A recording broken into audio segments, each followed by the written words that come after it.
ജോലിഭാരം കൂടുന്നതിനനുസരിച്ച് പലരും വീട്ടിലുള്ളതിനേക്കാൾ കൂടുതൽ സമയം ഓഫീസിൽ ചെലവഴിക്കാറുണ്ട്.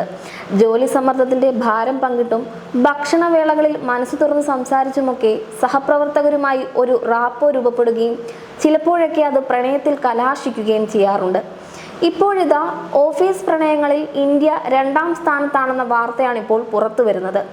ആഷ്ലി മാഡിസൺ യുകോയുമായി ചേർന്ന് 11 രാജ്യങ്ങളിൽ രാജ്യാന്തര തലത്തിൽ നടത്തിയ പഠനമനുസരിച്ച് ജോലിസ്ഥലത്ത് പ്രണയമുണ്ടായിരുന്ന, നിലവിലും ഉള്ളതായി സമ്മതിക്കുന്ന ജീവനക്കാരുടെ കാര്യത്തിൽ ഇന്ത്യ 2ാം സ്ഥാനത്താണ്. 1ാം സ്ഥാനം മെക്സിക്കോയ്ക്കാണ്. ഓൺലൈൻ ഡേറ്റിംഗ് സർവീസ് നൽകുന്ന ഒരു കനേഡിയൻ ഫ്രഞ്ച് ഏജൻസിയാണ് Ashley Madison.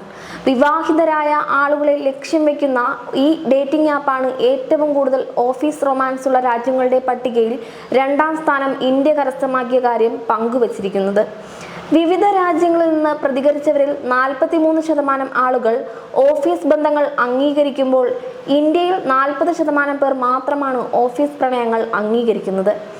Australia, Brazil, Canada, Germany, India, Italy, Mexico, Spain, Switzerland, UK, US എന്നിവിടങ്ങളിൽ നിന്നുള്ള 13,581 പേരെ വെച്ചാണ് പഠനം നടത്തിയത്. ഓഫീസ് റൊമാൻസ് ഇന്ത്യയിൽ അസാധാരണമാണെന്നും ജോലിസ്ഥലത്തെ നയങ്ങളും പ്രൊഫഷണൽ പരിധികളും ഇതിന് കാരണമെന്നും സർവേ വ്യക്തമാക്കുന്നു. 51% പുരുഷന്മാർ ഓഫീസ് റൊമാൻസിന് പച്ചക്കൊടി കാട്ടുമ്പോൾ 36% സ്ത്രീകൾ മാത്രമാണ് ഇതിൽ താല്പര്യം കാണിക്കുന്നത്.